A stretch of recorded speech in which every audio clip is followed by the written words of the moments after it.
జన్మలు ఎన్ని చేసుకున్నా గాని కానీ నాకొక్క ఆడబల సంతానం లేదు కదా బాబు. ఇన్ని దాన ధర్మాలు పూజలు చేసినా గానీ బిడ్డలు కలగలదా? లేదు బాబు. అయితే ఒకటే మార్గం. ఏమినైనా మార్గము? అటుకి పోదాం పద. ఎక్కడ బాబు? గుడిపల్లి పశువులాచిపట్లు కాటికి. వీడెవరుడు మలుగోబ మగమోడు. మొన్న మా సీమావుని పిలుచుకుంటుంది. ఎంతలా దోళ్ళ 2 పెద్ద షూ చేస్తారా?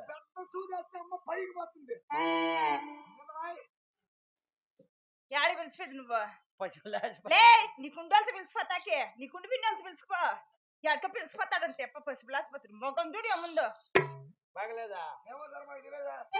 ఇక్కడ చూడా ఆ యొక్క దేవుని వలన పుట్టే ఆడవాళ్ళ సంతానం కావాలా బాబు?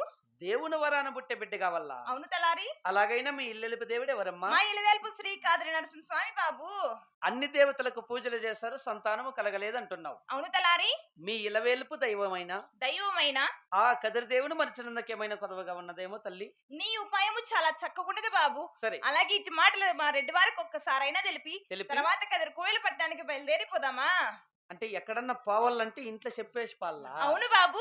ఓ మంచి పద్ధతి. మరి మీ ఇళ్ళ పద్ధతి ఎలా ఉంటుంది బాబు? అట్లా కాదమ్మా, ఎట్లుంటుంది బాబు? ఊరంతా చుట్టేసుకొని వచ్చి మళ్ళీ చెప్తుంది నా పెండ్లాము. నీకేం రోసం పాసం లేదా? ఏమన్నా మాట్లాడితే రంపులు, అందుకే మాట్లాడేదిలే, తిరిగిలాడి కొంచెం అయినా లేని. ఆహా రేపు నెల నుంచి ఇంకా ఛార్జీలు ఫ్రీ అంటే ఎక్కడెక్కడ జరుగుతుందేమో. ఆహా ఆధార్ కార్డు జోబులు వేసుకొని వచ్చేస్తా. ఆ పని చెయ్యి. అంటే మీ కాపోళ్ళ పద్ధతులు వేర్లేమ్మా. అవును